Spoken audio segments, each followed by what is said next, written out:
We have started this section last time, but we'll quickly run through some of the preliminary sentences and then proceed further. As I told you last time, this section has 42 sentences and 171 lines. So you see, throughout Savitri, whether it is you take a section, you take a canto, you take a book or whatever, throughout Savitri, on average, per sentence, the number of lines is little more than 4. Per sentence, the number of lines is 4. So you can immediately get the idea of how many lines are there in a given section straight away by multiplying it by 4. You get a rough idea, very close idea. See, 171 lines and 42 sentences, it is 4.2 lines per sentence, you see. So throughout that thing is maintained in Savitri. So it is a kind of a stanza also, but stanza of very less up and down, see. And that up and down depends upon the inspiration. It goes up, it comes down, one line, single line, 10 line. In one sentence there are 33 lines, you see. A consciousness lit by a truth above was felt. Well, actually, this line is kind of overflowing. A consciousness lit by a truth above was felt. There is a short pause after above, but then there is an injama also here. See, a consciousness lit by a truth above was felt. It saw the light, but not the truth. It caught the idea and built from it a world. It made an image there and called it God. Consciousness led by a truth above. Well, actually, it is not the truth which is giving light, so to say, but what is being said here is that truth belongs to Satchidananda. And that Satchidananda's light is what is lighting this consciousness. So in the strictest sense, this consciousness is lit by the consciousness force itself of Satchidananda. Sat Chit Ananda, Sat Chit consciousness force, you say. So this consciousness, what is working here in the cosmic dimension, is in fact guided, lit, propelled by consciousness force herself. Was well. It saw. Now this consciousness, it is feeling, but it doesn't have that kind of an identity with that consciousness force. It saw the light, but not the truth. Yes, there is something, some illumination is there, some guidance is there, but what is the basic thing behind that thing? Of that it has no knowledge, because it has entered into the world of inconscience. It has entered into the world of inconscience. This consciousness, see, is small here. Small. It is not consciousness force, C capital, F capital, you see. First way, it saw the light, but not the truth. Because it only saw the light, but it doesn't have the idea of the truth, the reality of the truth, the identification with the truth. It caught the idea and built from it a world. So what it has really got now is only the idea of the objective formulation. That is all it can do. But the real idea is missing. What? Oh, there is only the idea, not the real idea, you see. It caught the idea, and because it is only idea and not the real idea, it made an image. What it could do at the most is an image, and not a living deity, not a breathing, living entity here. So what we have got is an image, a murti. A murti only here we have got, you see. There, and called it God, obviously. Yet, although that is the limitation, it is building up an image only, yet something true and inward harbored there.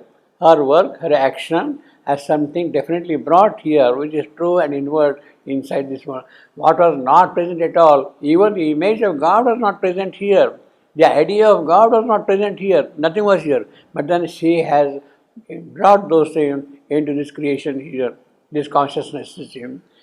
The beings of that world, of greater life up there, of that greater life, tenants of a larger air and freer sphere. Yes, that is what they are. They live in larger air and freer space, not constrained by our limitations, by mortality, by ignorance, by mind. They are not limited by that thing. Tenants of a larger air and freer space live not by the body or in outward things. Obviously, they do not live by outward things. A deeper living was a seat of self. These creatures, these beings, in fact, this is what we had got earlier, greater life, previous description.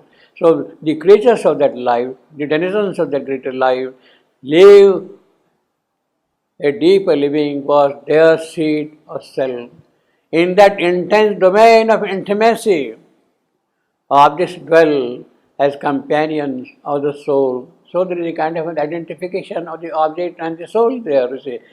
It does not see only a physical form of it, outer form of it, but the inner core of it. What actually significant it is, that is that what they see actually. The spark, the divine presence there, it is that is what you would call the soul of an atom, the soul of a pearl, the soul of a diamond, the soul of a topaz. They have got the soul of a mountain, the soul of a plant. See, it is that inner reality which is what they see, you see. Objects dwell as companions of the soul. The body's action are a minor script of that thing, are a minor script. The surface rendering of a life within. So body's actions are after all only surface outward renderings of something which is living within. It is that which is expressing itself to that thing. Means because of the companionship of the soul. All forces are life's retinue in that world, that greater world, greater life, world of greater life. All forces are life's retinue in that world, and thought and body as her handmaids move. So after all, our mental being, our physical being are only servants, helpers, so to say, in that operation. The universal widenesses give her room, her life, her life. Give her room. All feel the cosmic movement. Because of that, they all feel cosmic movement in their acts and are the instruments of her cosmic mind. Her again stands for life. Her cosmic life, consciousness, which is there. Or their own self, they make their universe. They can make their own universe also, although they are living. Or their own self, they make their universe. In all who have risen to a greater life, risen to greater life, a voice of unbound things whispers to the ear. What a line again. A voice unbound things whispers to the ear. Suddenly the poetry is different, you see. In all who have risen to a greater life, a voice of unbound things, a voice of unbound things. I am hearing spontaneous whispers, talking to the ear, anapist. A voice unbound thing whispers to the ear. Suddenly the music is different with the line, you see. To their eyes visited by some high sunlight. All these creatures, there for these creatures who are living this greater life, their eyes visited by some high sunlight. Aspiration show the image of a crown. What is to come here? At the top triumph, you see, crown. To work out what is that crown, what is that they are aiming at, to work out a seed that she has sown within. These objects, they have something seed in them. It is that seed which must sprout and fructify and flower and fructify. To achieve her power in them, her creatures live of this greater life. Each is a greatness growing towards the high. Each of that creature. Each is a greatness growing toward the high. Or from his inner center, oceans out. Is a greatness growing towards the height, or something keeps on coming out and oozing out constantly, issuing out from him, or from his inner center, oceans out, encircling ripples of concentrated power, encircling ripples of concentric power. They swallow, glutted their environment. Circling ripples. You drop a stone in a quiet pond, still pond, and then this ripples start spreading out, spreading out, spreading out. Ripple, circles after circles spread out, you see. Encircling ripples of concentric power, because it is that which has been seeded. That is the point. You have dropped a stone there at a point somewhere, and that becomes the point of focus of our center from which the all activity is spread out as a circle. They swallow, glutted their environment. So the whatever comes in the way, you swallow. Even now that largeness, many a cabin make, but that largeness is there, they have received it. But then what happens? They still make a small room for them, a small domain for their own work and activity. They confine themselves to a limited zone of action, you see. Even of that largeness, many a cabin make in narrower breadths and briefer vistas, pent, they live content with some small greatness one. See, I mean the whole idea is you want to spread, but at the same time you want to give some concreteness to a small form. So they have to also remit it to a certain form, definiteness, and it is in that they keep on working there. Now it is that form which is in a small measure, it is that which has to grow in the course of time. Even that largeness many a cave in make, in narrower breadths and briefer vistas, pent, living, caught there. They live content, pent and content. There is a kind of an internal rhyming there, which is very felicitous also here. In narrower breadths and briefer content. And this line, in narrower breadths and briefer content, this term, see, the line has alliteration of R and B. In narrower breadths and briefer vistas spent, they live content with some small greatness one. See, the ripples are flowing, but then again they make small regions for their own activities. To rule the little empire of themselves, to be a figure in the private world, they want to create their own small little world where they can be the kings. To be a figure in the private world and make the various joys and griefs their own and satisfy the life motives and life wants is charge enough and office for this trend. Well, they're happy with that, to be happy. Is charge enough, is sufficient for them. A steward on the person and his fate.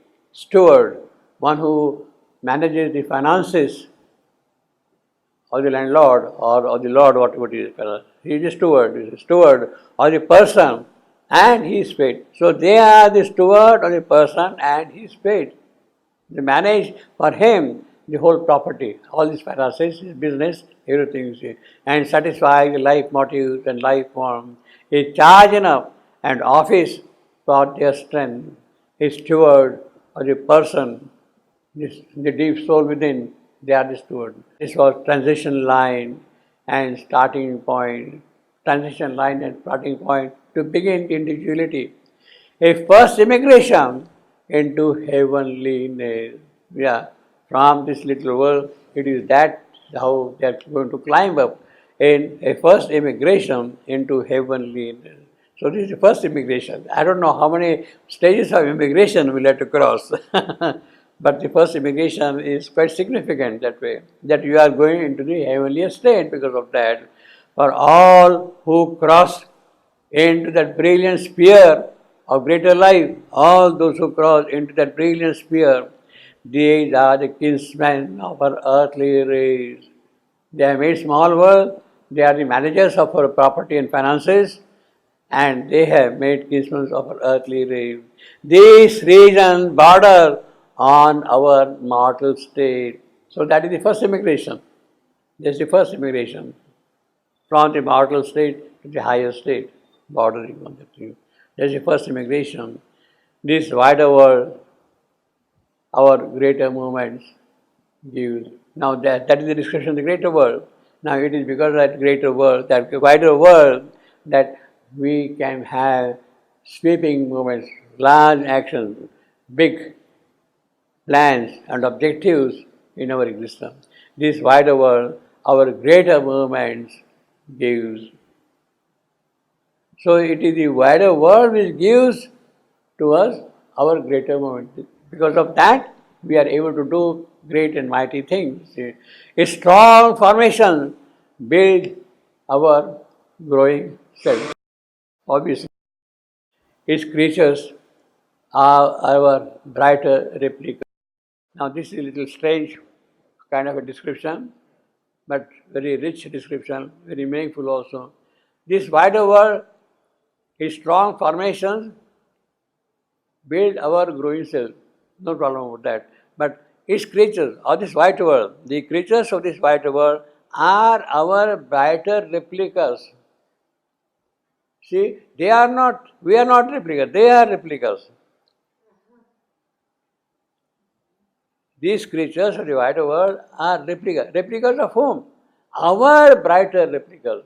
When we shall become brighter, then they will look like replicas of us. See, had this brightness not been there, they would have been wrong. When we shall become bright, then they will look as our bright replicas. Duplicates, you see. But actually now, we are far removed away from that thing. When we grow, when we expand, we make progress, then we become brighter.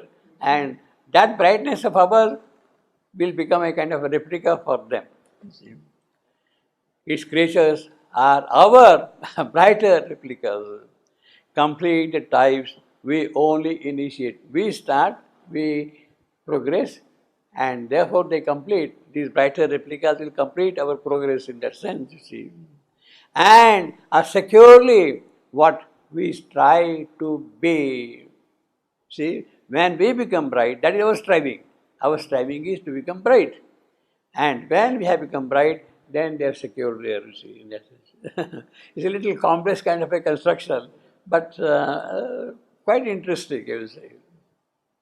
As if thought out, eternal characters, entire, not pulled as we by contrary tide. We are pulled by contrary tide, this way, that way, all the while. But they are not. As if thought out eternal characters, they follow the unseen leader in the heart. These creatures, brighter replicas, they follow the leader in the heart. They go by what is there inside them. They follow the unseen leader in the heart. That is our soul. I will not say our soul is alright, but they don't have psychic being. We have psychic being. So they follow the unseen leader in the heart. Their lives obey the inner nature's law. Well, that is their beauty, that is their character, that is their greatness. They entirely go by the inner nature's law. There is kept grandeur store, a hero's mold. The soul is the watchful builder of its fate. It is the soul who really builds up the fate, our watchful. The soul is the watchful builder of its fate, of its own fate. None is the spirit indifferent and inert over there. Inert. They choose their side, those creatures. They choose their side. They see the God they adore. What they are adoring Him, they actually see their divinity within Him. It is not just an image. They see the real living power there. See. They choose the side, okay. They see the God they adore. So we go and worship in a temple and say Ganesha, Shankara, Vishnu, whatever it is. But then you don't see the God behind them, you see. But they do see that God, you see. That power is there. They choose the side, they see the God they adore. A battle is joined between the true and false. Now, because they see these sides, They see both true and false behind this creation.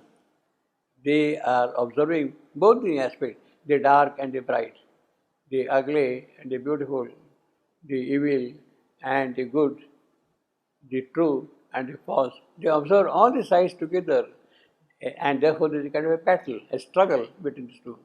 A battle is joined between the true and false. A pilgrimage sets out to the divine light.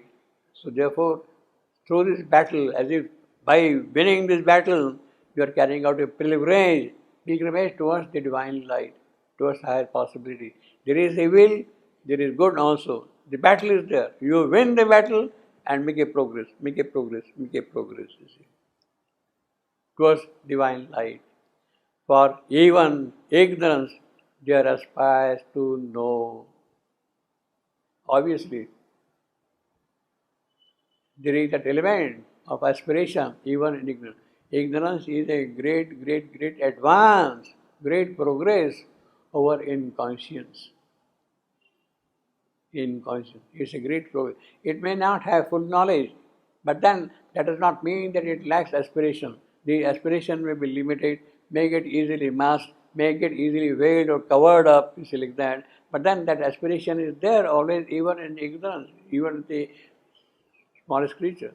For even ignorant, there aspires to know and shines with the luster of a distant star. Distant star. Obviously, it is that ignorance is so far away from the true light, the source of light, the star, and shines with the luster of a distant star. There is a knowledge in the heart of sleep, and nature comes to them as a conscious force. Them, those creatures of this world, of this greater life, and nature comes to them as a conscious force. But then they see both the evil and the good, the false and the true. And ideal, because they live in the ideal world, not in the real idea, you see, again. An ideal is their leader and their king. They have got some kind of an, yeah, well, it's good to be idealistic. The idealistic does not mean imagination alone. It is a kind of a driving force which takes you forward and upward also. Idealism really is a driving force which will lift you up to a higher height, aspiring to the monarchy of the sun, aspiring to the monarchy of the sun. Sun is the only king there. There is no other light apart from sun. Therefore, he is the monarch. Therefore, the monarch. No borrowed light, no moonshine. It is this pure light of the sun itself. Therefore, it's the monarchy of the sun. Aspiring to the monarchy of the sun, they call in truth for their high government. They, these creatures, they call in truth for their high government. Hold her incarnate in the daily, her truth. They want the truth to incarnate in the daily act, function in the daily act. Hold her incarnate in the daily act and fill their thoughts with her inspired voice. Her again for truth.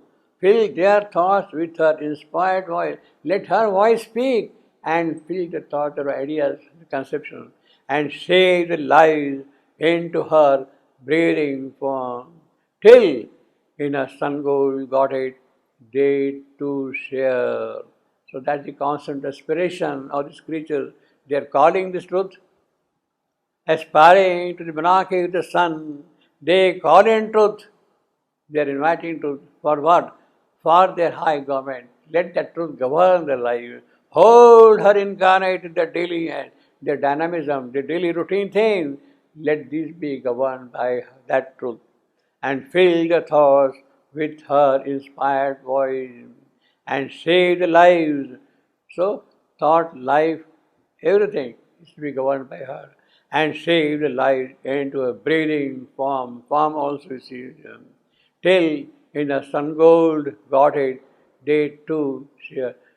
Till in her sun gold Godhead they too share. It's a very beautiful line again, you see.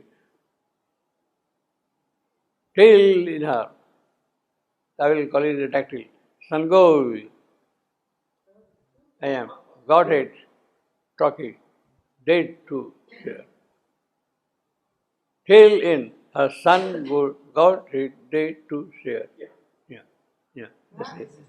Yeah. They till in truth about her. Her is for truth, of course. You see, you can call it till in her son God. Till in her son God they to share. But I think the better reading will be till as a monosyllabic ayam. Till in a sun goes. As a headless line. As a headless line, it becomes more pleasing, I thought, no? Till in a sun goes, got it, did too share. Or you want to add till in a sun goes. I will give more emphasis to till. Yeah, I think you're right. I will give more emphasis to till. Therefore, it becomes a monosyllable. Yeah. It becomes a monosyllable, you see. Till in her son God had they to share. Last responding, ceiling,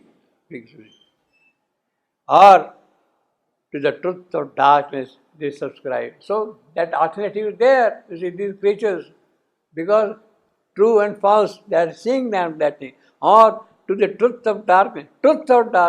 You see, they are not subscribing to darkness, but to the truth of darkness. What that darkness is there for, what the night is there for, what is its function. The false is there for what? Death is there for what? It is that they want to understand and live in. Or to the truth. I will not now put this one, or to the truth. I will not put this or as a monosyllable. I will simply, or to the truth of darkness they subscribe. We can do. Or to the truth. It can be. Or to the truth of darkness they subscribe, you see. Whether for heaven or hell, they must wage war. That is the greatest of these creatures of greater life. It's immaterial. Because this is the reality of existence here. This is the world of ideal, not of real idea. So in this ideal world, you have got the opposite, non-ideal things also, and you have to take care of them also. Whether for heaven or hell, they must wage war. Warriors of good, they serve a shining cause. Or are evil soldiers in the pay of sin. That's the war. Warriors of good, they serve a shining cause. Agents of God, warriors of God, are evil soldiers in the pay of sin. So, because they have to serve both, they are in this world here. For evil and good, and equal tenor keep. Wherever knowledge is, ignorance are twin. When ignorance and knowledge are twins, good and evil are together. Because this is not the world of full knowledge, this is not the world of full ignorance also. There is a partial knowledge, there is a partial ignorance. Wherever knowledge is, ignorance are twin. This is what happened. Knowledge has subscribed himself, has accepted twinship with ignorance for a certain purpose here. So therefore, evil and good are bound to be present there. And these greater creatures of life, they are waging a war against these possibilities. All powers of life towards their Godhead tend. Yeah, all powers, good or evil.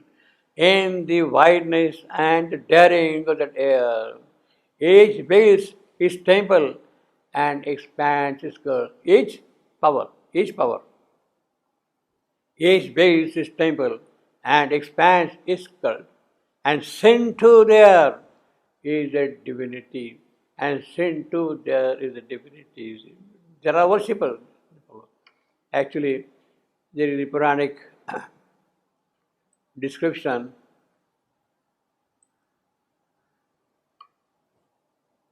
Say Narad, Vishnu's great bhakta, he had the full access to every part of this creation. He could go anywhere he wanted to go. So on one particular occasion, he visited Patal, the lowest world in this creation. Patal, the lowest, neither world, you see, neither world. And then people asked him when he went up there to paradise, what kind of world is that? What kind of world is that? They ask. And then he gives a description. In that world, the sons of Diti, Diti, the mother who makes division, separation. The sons of Diti means all evil forces, bad forces, all those things are there. They are worshipping the inconscient Vishnu. Vishnu is there in his great sleep, and the sons of Diti are offering their prayers and worship constantly to him. So everywhere that thing is there. I mean, he may be inconscient Vishnu, I may be that, but still I am worshipping Vishnu in a certain form, you see. So the sin too there is a divinity. They worship the divine also there, you see. So now of course this sin here, not in the theological sense, Christian theological sense, you see. It is the evil separation from good, from beauty, affirming the beauty and splendor of her law. Again, that truth, her law. She claims life as her natural domain, assumes the world's throne, or dons the papal robe. Well, papal robe. Her worshippers proclaim her sacred right. So this is a kind of a worship going on. The inconscient creation in the world of Patala, these sons of Diti are assuming all those forms. There are priests, there are worshippers, there are devotees of that Vishnu.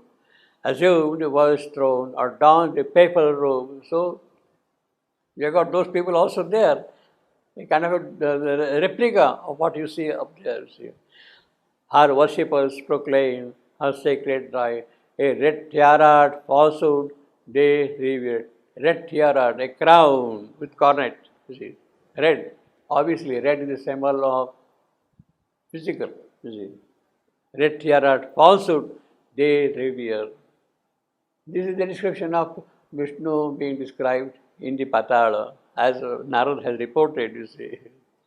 A red tiara falsehood they revere. Well, that tiara, you can see that papal robe is giving the whole description like that, you see. Worship the shadow of a crooked god. Here, well, actually, God is not crooked, but here is a crooked god in the sense that he has fallen into inconscience. He has accepted inconscience.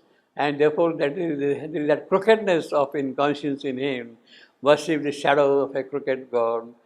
And you see, the whole image is twice removed from good. First, it is a crooked god. All right. It is not worship a crooked god. It is not just that. Worship a crooked god. But worship a shadow of a crooked god, you see. It is twice removed, you see. It is not just worshipping a crooked god. What you are worshipping is a shadow of the crooked god. So, obviously the shadow of a crooked god will also be crooked, you see. Admit the black idea, not the real idea. Again, admit the black idea that twists the brain or lie with the hallowed power that slay the soul. Hallowed power. See, what a daring description. Or lie with the hallowed power that slay the soul. And see the alliteration is, and lie with hallowed power that slays the soul. Prostitute, hallowed power, prostitute. Whore. Whore. A public woman. Or lie with the hallowed power, P capital, that slays the soul. Obviously, that is her nature. All that is divine, all that is good, It is that it will be eliminated by a lie with the harlot power that slays the soul. Almost a monosyllabic line. A lie with the harlot power that slays the soul. A lie with the har and a second lot power. I will say third foot is amphibrach. Lot power. Short, long, short. Power. That slays I am. The soul, again I am. So the reading will be, first foot will be I am, the second foot is an apex, third foot is an amphibrach, harlot power, and the fourth foot is I am, fifth foot is again an I am. A mastering virtue statues the pole. Mastering virtue. Yeah. Imposing, mastering virtue, statues. Now, statues, Shibandu is using statues as a verb here. This is used as a verb here. Statues, the pose, made impassive, made majestic. A statue made impassive. Statues means like a statue. It has become like a statue, you see. A mastering virtue statues the pose. Whatever stand, majesty, you have got that thing. Statues, he has made the statue of that thing, of that pool. Or a Titan passion goes to a proud unrest. Proud unrest. Yeah, that is the nature of the Titan passion. At wisdom's altar, they are kings in praise, or their life a sacrifice to an idol of power, or their life a sacrifice to an idol of power. These creatures were there, you see. This is the description of Aditi, the Apatala, you see. Apata. Or beauty shines in them like a wandering star. Beauty shines in them like a wandering star. Beauty shines on them like a wandering star. Last two are an epist. Or beauty shines on them like a wandering star. Anapes, last two feet. Now, this is a very unusual image. Wandering star. You don't have really wandering stars in astronomy. You got wanderers are planets. Planets are wanderers. The Greek word is planet, wanderers. But here you have got the image of a wandering star. A star which has no aim to move around, no object to go for. That is the condition in this patala of the star. Or beauty shines on them like a wandering star. Too far to reach. Passionate, they follow her light, her beauty. They follow the light of beauty, her light. In art and life, they catch the all beautiful ray. Because it is a description of art, of beauty, therefore we got art and life. In art and life, they catch the all beautiful ray and make, in fact, that is the whole purpose. What is the purpose of art, of life? What is the purpose of life? To catch the all beautiful ray. That is the whole purpose of art, you see. The entire purpose of art is here, to catch all beautiful ray, light of the all beautiful. That is what the art should do, you see. In art and life, they catch the all beautiful ray and make the world their radiant treasure house. Even common figures are with marble robe. Because it's a beauty, therefore, even small little, when you draw a painting, it may be a painting of a beggar, but then in the painting, it looks really very proud, marvelous, you see. Really living kind of a creature, you see, a beggar. Even common figures are with marble robe, a charm and greatness, locked in every hour, awakes the joy which sleeps in all things made. So that is the purpose of the art. What this art should do, it should awake joy which sleeps in all things. That is the purpose of the art. You should have the capacity to awaken the joy in us. When you see a piece of art, when you see a piece of music, when a piece of poem or whatever it is, when you see that thing, what should happen? It should awake something which is deep within us. That's the purpose of that thing. So he's giving the same beauty, art and life, all beautiful Sri. Their whole purpose is awake the joy which lives in all things. So when you are drawing a painting, making a painting of writing a poem or giving a piece of music, a recital, the whole idea is that the things which are asleep there should get awakened, should become alive. A mighty, therefore there is a mighty victory or a mighty fall. Well, because he is talking of evil and good. A mighty victory or mighty fall, a throne in heaven or a pit in hell. The dual energy, again, of evil and good, a dual energy, they have justified and marred their soul with her tremendous seal and marred their soul with her, her, here stands for dual energy, with a tremendous seal. Whatever fate may do to them, they have earned. Something they have done. Something they have been, they live. Something they have been, they live. A mighty victory or a mighty fall, a throne in heaven or a pit in hell. The dual energy they have justified and marred the soul with a tremendous seal. Whatever fate may do to them, they have earned something they have done, something they have been, they live. That is the whole purpose, the whole idea is there. Their matter is soul's result and not its cause. What a wonderful line. Their matter is soul's result and not its cause. So this is the dismissal of the materialists. The materialist says that everything is from matter. The materialist says everything is from matter. After all, what is soul? Soul is the product of matter. Life, body, mind, etc., they are the products of matter. That is what the materialists will say all along. They have been insisting on that. But here is the opposite way from the matter, the soul's result. Soul substance is what has given rise to matter.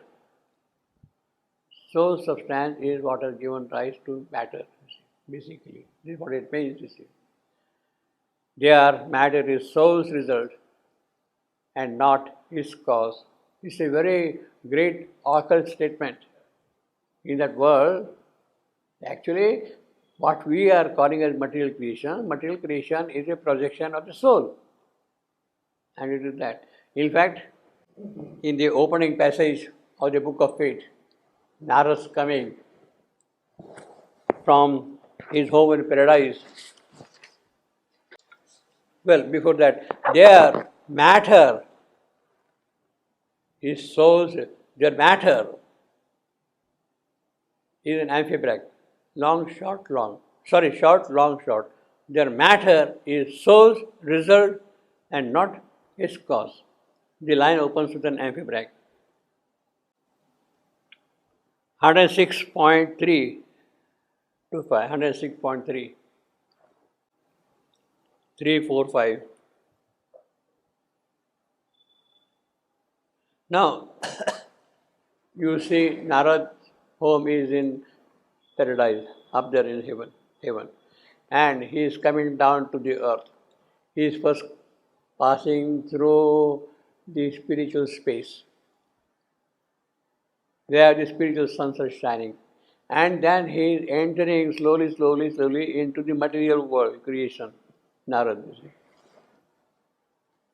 In fact, we can read those passages. They are very beautiful passages, lines. And that gives a complete description. Across an intangible border of soul space, across an intangible border of soul space, he passed from mind into material things. He's coming down into material things. Matter is coming into picture, material things. Amid the inventions of the inconscient self and working were blind, somnambulist fools. Below him, after coming from the soul spirit, below him, circling, burned a myriad sun, powers of creation. He bore the ripples of etheric sea. The first impact is he is coming from the soul spirit. He sees now myriad suns, each aspect of creative aspect in this creation. Sun is the radiating center of action, of power. Below him, circling, burnt a myriad sun. He bore the ripples of the etheric sea. So that is the first transition. From the soul space, he is coming into ether, Akash. Coming into Akash. Then he bore the ripples of the etheric sea. A primal air brought the first joy after. From Akash, he is entered into Vayu, air. Sankhya. Vayu, first term. A secret spirit drew its mighty breath. So it is the spirit. What is Vayu? Breathing. Contracting and expanding. That is the kind of breathing. Contracting and expanding. So there is the Akasha ether, then there is the Vayu, where the form is coming and contracting and expanding. Contracting and expanding. It's a kind of breathing process. Therefore air, Vayu, you see, breathing. And then contracting and expanding this huge world, this secret might of the creative fire. Now it is the fire. Now he is entering into Tejas, Akash, Agni, Prithvi, Vayu, Akash, Vayu, now fire, Agni. Triple fire, creative fire, displaying the triple power to build and form. That is the character. You see, until now, Akash, there is no form there.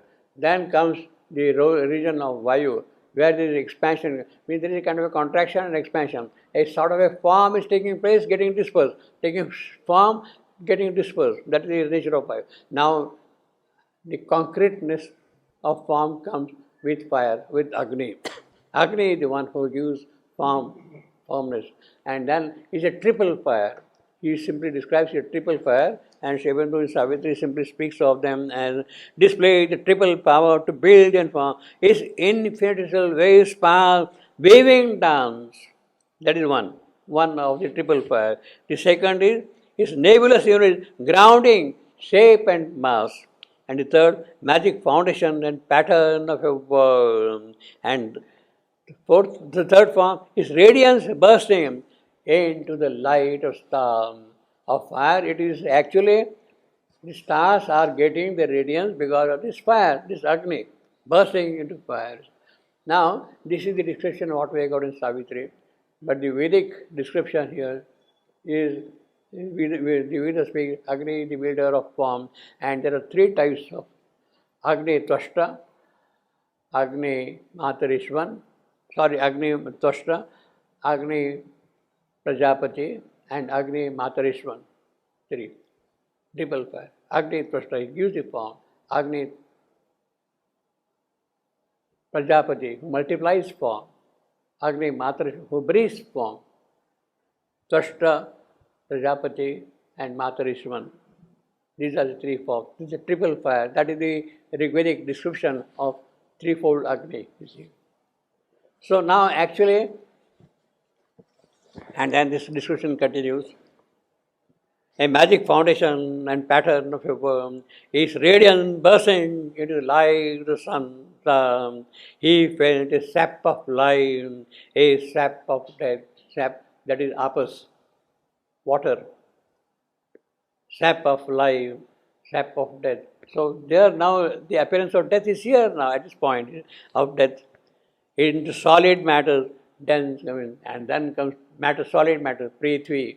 So from the soul space, you start descending.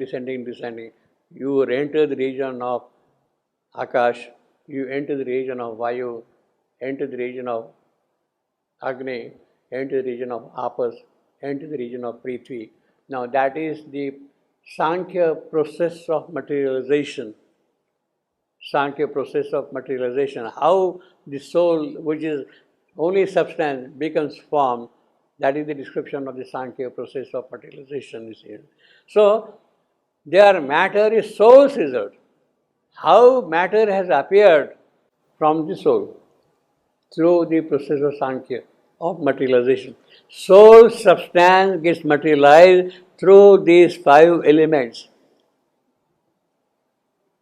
sky or ether, then air, then fire, then water, and then earth. Earth is the last foundation of that thing, you see.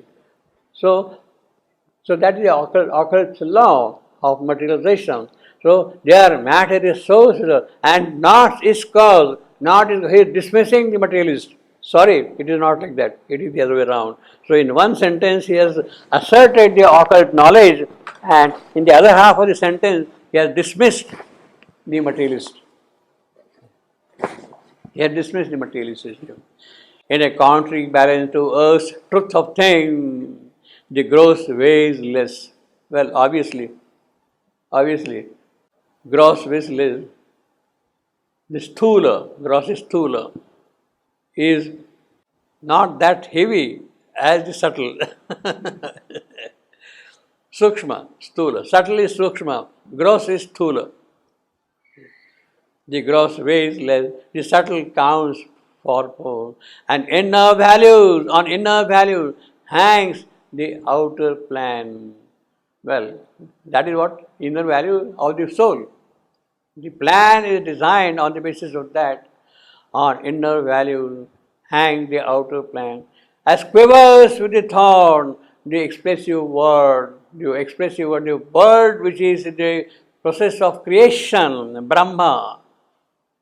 Word is Brahma, the creator. You utter a word, the word is not simply uttering a word, it is not just giving a sound, but it is creating a form, it is creating a world. The utterance of a word means it's creating a form, it is creating a word, a srishti. A srishti is created there. You simply say something, some word, whatever it is, divine. It's not just word, but then the whole thing starts expanding as a form completely. Picture. It's not just a word, but then the whole idea of a picture starts getting materialized. A song, you utter a word song, and then the whole music starts flowing out of it, you see. That's the whole idea, you see. The word is the creator in that sense, you see. And the equivalent, the Rig Veda, the term for word, in the beginning was the word of St. John, in the beginning was the word. That word is Brahma, in the Rig Veda, Brahma. Now, in the Puranas, that Brahma has become a god Brahma. Brahma, Vishnu, Mahesh, in the Puranas. So, actual meaning or etymological meaning of the word Brahma means the creative power. Creative power. And then he becomes God in the Puranas as Brahma. See? Brahma is creative power of expression. Expression. The gross weighs less, the subtle counts for four. On inner values hang the outer plan. As quivers with thought, the expressive word. That is the Big Bang, you see. You utter it from the sound, from the hush, from the silence. Some word is coming. It means that the world is now forming. Spotter, it's called spotter. Burst, bang, bang. As yearns and act with passion of the soul. This world's apparent sensible design looks vibrant back to some interior mind. You see, it goes back now. Now you can see the connection between these things. A mind not limited by external sense. Well, that is the that is the requirement. Our mind is limited by the external sense because mind is the creator of sense. But what it has created, that should not limit it. That should not limit it. You see, manas is a fundamental sense. And then we have got the five senses. The five senses of eye, seeing, height, taste, etc. These five senses have come out of that manas sense, you see. And the present manas is governed by them. It should not be the way. A mind not limited by external sense gave figures to the spirit's imponderable Well, mind is not created, then you have got the figures of spirits impossible, which you cannot imagine at all. You see, the world's impacts without channels registered and turned into the body's concrete thrill, the vivid workings of a bodiless force. So that is the bodily working of a bodiless force which is not taken embodiment. Powers here subliminal that act unseen. Powers subliminal. The subtle counts more than the gross is the elaboration of that. Soul is the creator of matter. It is the elaboration of that. Powers here subliminal that act unseen or in ambush, crouched waiting behind a wall, came out in front, uncovering their face. Turn into the body's concrete thrill, the vivid workings of a bodiless soul, what has not taken body. It has got embodied this thing. The occult grew there over. It has become open. What was secret has now become kind of an open. The occult. The whole process is occult. Actually, in a subtle sense, in a greater sense, in a deeper sense, it is a sound which has created in us an ear. It is sight which has created in us the eye. That the whole process is a complex process, but that is a fact. The gross is a product of the subtle, of the spiritual. We are going the other way around. From sound we go to, from ear we go to sound.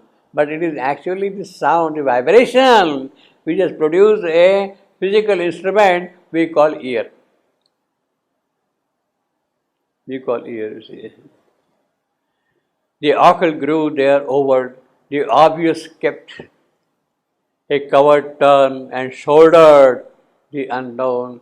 The unseen was felt and jostled visible shape. Obviously, you start now feeling the unseen once those faculties opened out. In the communion of two meeting minds. In the communion of two meeting minds. Now, this is a long description. In the communion of two meeting minds. When two minds meet and their communion then what happens? Wonderful things happen. Thought looks at thought. In the communion of two minds, thought looks at thought. And there is no need to speak.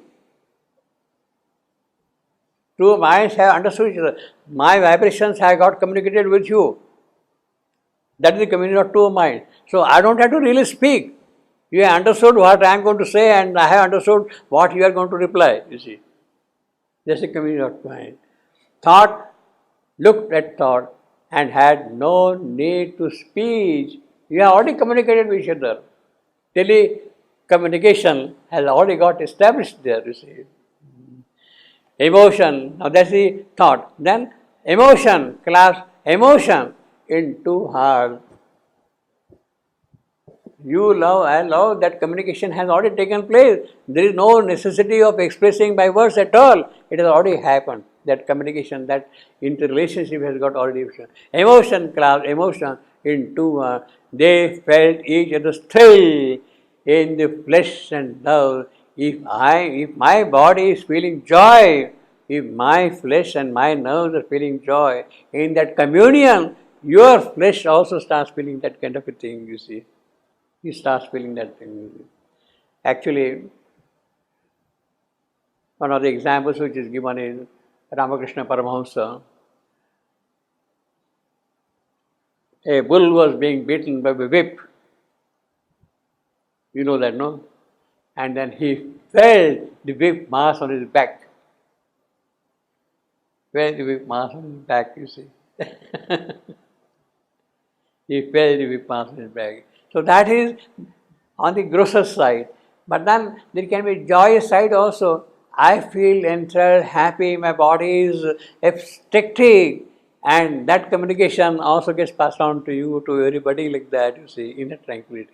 That is the communion of two minds, you see. The whole description is about that communion, you see. They felt each other's thrill in the flesh and or melted each in each and grew immense. So naturally I am enjoying something, you are also experiencing and enjoying that thing. But in that communion, my enjoying, your enjoyment becomes more greater, becomes immense. My enjoyment alone is of one degree, your enjoyment alone is of another degree. But when there is a communion of these two enjoyments, they become larger, they become wider, they become immense, they become universal, you see. You start feeling everything, the tree, the bird, that communion is there, you feel that happiness and that joy and that association with everything, then you see, just a communion, you see. Hate, now that is the nice part of it, but then the other also, hate, grappled hate, and love broken on love, you see. Both of them happen. See, because it's a communion, so because we are living the dual world now here, that dual energy is there, hate, grappled hate, and love, broken love, will wrestle with will on mind's invisible ground. Other sensations passing through like waves, let quivering the subtle body's frame. So this is the subtle body which is really radiating those waves frame. Their anger rushed, galloping in brute attack. Yes, you become very angry. Now, as a result of that anger, without your knowing, the other person also gets angered. Certainly. It's a kind of communication. The anger rushed galloping like a horse, wild horse, galloping in brute attack, a charge of trampling hooves on shaken soil. That is a horse galloping, trampling hooves. Your anger is trampling, my anger is trampling you. Your anger is replying back to me on that, you see, trampling hooves. One, that's the communion. So that's the aspect of the communion again. Of one felt another's grief invade the breast. Well, that is also true. You are unhappy, that in the communion, I also feel unhappy in that position. One felt another's grief invade the breast. Another's joy exerting ran through the blood. Hearts could draw close through distance. So, though they are very far away from each other, they are drawn by that communion. You may be here, the other person may be in another place, in another country, in another town or whatever it is. But then that relationship is there, you feel that association and that communication is always there. It does not bother about distance at all, you see. It is not that you have to be close like that, you see. Hearts could draw close to distance. Voices near that spoke upon the shore of alien seas. Somebody speaking on a far distant sea in America is speaking about you, and you hear. You hear. It's not a telephone that is calling you on you, but he's thinking of you. Yes, my father, my grandfather, my daddy, my brother, my friend, whatever it is. And then you immediately respond to it also, you see. The distance doesn't count, you see. Without a telephone, without a communication, you see. That spoke upon the shore of alien sea, there beat a throb of living interchange. Well, that's the connection, you see. So that interconnection, that change does not depend upon proximity, physical proximity. It can be there wherever you are. It does not depend that you have to be in the same room. It can be anywhere else also. And that intimacy, that proximity, that love, that connection is always there. Being felt being even when far, and consciousness replied to consciousness. So it is a communication of a different kind altogether. Now, consciousness replied to consciousness. In Life Divine, Srimadhu speaks of the great advance made by science, that you have got wireless communication. In those days, wireless radio was there. You have got a wireless station there, transmitter there, you have got a receiver elsewhere. So the transmitter sends the messages, the receiver messages, and then you get the messages from the transmitter to your room. So you have got something in transmitter, you have got a receiver here, a physical object, towers are there to receive and get it. Now Shemanu says that this is the physical intimacy which has come in the communication. Without any physical contact, The wireless communication is already there now. But he says that tomorrow, even these towers will not be necessary. You don't have to have a transmitting tower. You don't have to have a receiving tower. It is consciousness itself which will radiate his idea, his thought, his feelings, his communication, whatever it is. And the consciousness itself will receive what is being sent to you directly. You see. You don't need physical transmitters and receivers there at all. You see. Consciousness replied to consciousness. That is the fulfillment of the life divine. You see. And yet, the ultimate oneness was not there.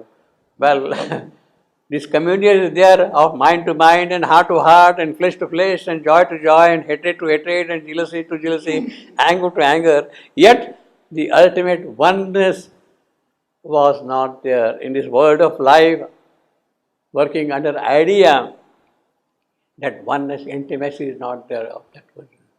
So that is the shortcoming of this life, of this community. There was a separateness of soul from soul.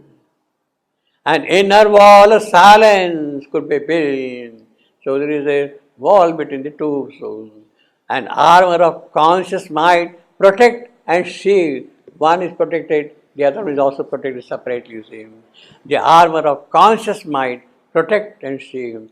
The being could be closed in and solitary. That community, that oneness is not there. A being could be closed in and solitary. One could remain apart in self, alone. Well, in a certain sense, that is necessity also. You see, it is not that I should lose my identity by emerging entirely. At the same time, there should be a oneness. So that is a greater oneness which has to be achieved by holding still your identity, your uniqueness, your svabhava, that will be still maintained, you see. One could remain apart in self, Identity was not yet, nor union's peace. You see, that identity is there, then there is automatically peace also. There is peace also, you see. All was imperfect still, half known, half done. So this is a greater life which has achieved this union, this communion and all that thing, but still it is imperfect. It is not yet complete. The achievement of greater life still is wanting in certain respects. All was imperfect, half known, half done. The miracle of inconscience overpassed. Yes, the miracle of inconscience, you have crossed that thing now. You have got the communication of oneness between the two, communion. That the miracle of inconscience is past. The miracle of inconscience overpassed. The miracle of the subconscious still unknown. See, what is the miracle of the superconscious? See, in the earlier miracle, the individuality has not fully grown up. The communion is there, but not the individual, the svabhava, the individuality of my own thing, what I am, what my soul is. It has able to communicate with your soul. But then my character, my thing is mine. That individuality has to grow. That will come only when there is the superconscience. When there is the superconscious. The miracle of the superconscious still unknown, self-wrapped, unfelt, unknowable. Look down on them, those creatures, on them, origin of all they were. All forms they came, all the formless infinite. Or as forms, these creatures, these things, they have come as forms, came from the formless infinite. But then there is a communion also, but then that oneness of infinity is not there. Formless infinity. That is a great achievement. Formless has become form. Same way, names lived in nameless eternity. They acquired a character, form and name. They acquired form and name. Svabhava and Swadharma, they acquired, you see, Swadharma, Svabhava. But then, that is not sufficient. That is only the beginning. The beginning and the end were their occult. What from they have come, what is their end, that is unknown to them. The beginning is not known to them. Their end means infinity, a formless infinity, nameless eternity are not yet known to them, you see. The beginning and the end were there occult, hidden, kept secret from them, held back from them, you see, completely, you see. The beginning and the end means you don't see your own feet, you don't see your own head. The joining the two ends, you don't see that thing at all. Where from is it? The beginning and the end were there occur, a middle term word unexplained. Naturally, in between what is happening, the mind is the middle term and it is working abrupt. It is not able to bring that true unity of identity which also brings peace along with it, that is absent, you see. The beginning and the end were there occur, a middle term word unexplained, abrupt. They were words that spoke to a vast, wordless truth. Formless infinity, nameless eternity, wordless truth. They had remained away from them. They were figures crowding an unfinished sum. All these things, these great achievements, this form, because all these things are happening under the domain of ideal. Under the domain of ideal. Although the ideal is from Sachidananda, it has not come with real. It has not come here as real idea at the moment. So the word of ideal is there and all these achievements are there. But ultimately that ideal has to become real ideal. It has to make still further progress. You see. When there is a complete communion, at the same time individuality. They were figures crowding an unfinished sum. None truly knew himself or knew the world, obviously, because the two ends are hidden from him. Or the reality living there enshrined reality. That idea is there, but reality is not there. Real idea is not there. This is emphasizing. Only they knew what mind could take and build. Well, that is the power of mind, and the power of mind has its limitations also. It cannot see the ends. Only they knew what mind could take and build out of the sacred supermind, huge store. The superconscious has to come. You are in the world of inconscience. Supermind has all the riches in it, and mind could only draw a few small things from the supermind's riches. Only they knew what mind could take and build out of the secret supermind's store. So supermind store to some extent is accessible to mind.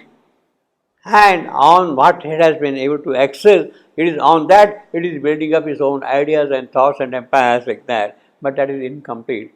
The full store, full capacity, the full capability of supermind is not present in what mind has gathered from it, from what it has gathered. Out of the secret supermind's huge store, a darkness under them, a bright void above, because the ends are not visible. What is there below is darkness, inconscious. What is above is superconscious. Bright void is a void because you are not able to know it. You don't understand it. It is not recognizable at all to you. Therefore, it is like a shunya, like a void, blank, because you are not able to grasp anything of that. Therefore, it is a void, but it is a bright void. Sachidananda for the mind is a bright void. Yes, it's a great thing, but sorry, I can't really get what it is there, you see. And below, of course, is the darkness, you see. A darkness under them, a bright void above. What the Rishi speaks of that. Of his neither head nor feet are visible. Of his neither head nor his feet are visible to us, see. We can't see its base, you can't see its top also. See. A darkness under them, a bright void above. Uncertain, they live in a great climbing space. These creatures of greater life, uncertain, they lived in a great climbing space. obviously uncertain, because their best tool at the moment is mind. Mind. Therefore, that uncertainty. By mystery, they explain the mystery. That is what mind is doing all the while. A riddling answer met the riddle of things. Yeah, really, you say that I have understood the chemistry of these atoms and molecules and the reactions and all that thing, but you have not really understood anything. You have kind of made a picture of it for yourself, but what is really happening, that you are not understanding. It's a riddle to us all the while. The famous example which I have been given, you bring oxygen and hydrogen together and you get water. Yes, yes, you have done that thing, you understood. But how it has happened, in what manner it has happened, how things have happened, how new properties have come into existence, of that you have absolutely no knowledge. Absolutely no knowledge. So it is a riddle which is trying to explain a riddle. That is what our science is doing all the while. See. By mystery, they explained a mystery. A riddling answer met the riddle of things. Now, this is the picture of the greater life and the creatures of the greater life. And naturally, Ashwapati, who is surveying these things, seeing all these things, as he moved in this ether of ambiguous life, in this space, in this akasha of ambiguous life, as he stands here for Ashwapati, he is Ashwapati. As he moved in this ether, akash of life, ambiguous ether of life, himself he grew a riddle to himself. As long as he is governed by this mind, naturally he becomes a riddle to himself. As symbols he saw. So what he's saying, he's only seeing symbols of all these things. Yes, all these gods, goddesses, power, they are symbols. They are not really the dynamic truths which should be understood and explained. And sought their sense. That is all we can see at the moment. And symbols, the symbols have become signs, and the signs have to reveal the reality. So we have seen only symbols so far. Behind the sign, symbols is the sign, and the signs have the reality behind them, you see. So they have to come out. As he moved this ether of ambiguous life, himself he grew a riddle to himself. See, this riddle is emphasizing that a riddling answer met the riddling things. So that's the explanation of that. Himself he grew a riddle to himself. At least he has made that tremendous progress. We don't really even recognize that we are a riddle ourselves. We have never asked a question what I am and tried to answer that question. We have not even gone to the stage of seeing that we are a riddle. How it has happened, how I come into existence, what I am supposed to do here. We never go into that thing at all. We never feel the necessity of asking that kind of question to us. But this is a person here, he is a yogi here, he has seen that thing. Yes, I am here. And now if I see everything from the faculty of our mind, then I become a riddle to myself. I become a riddle to myself. As he moved this ether of ambiguous life, himself he grew a riddle to himself. As symbols he saw all and sought their sense. All these objects, mountains, rivers, creatures, animals, people, all the things are symbols and sought their sense. What they are for, he is looking for them, trying to solve the riddle of this creation.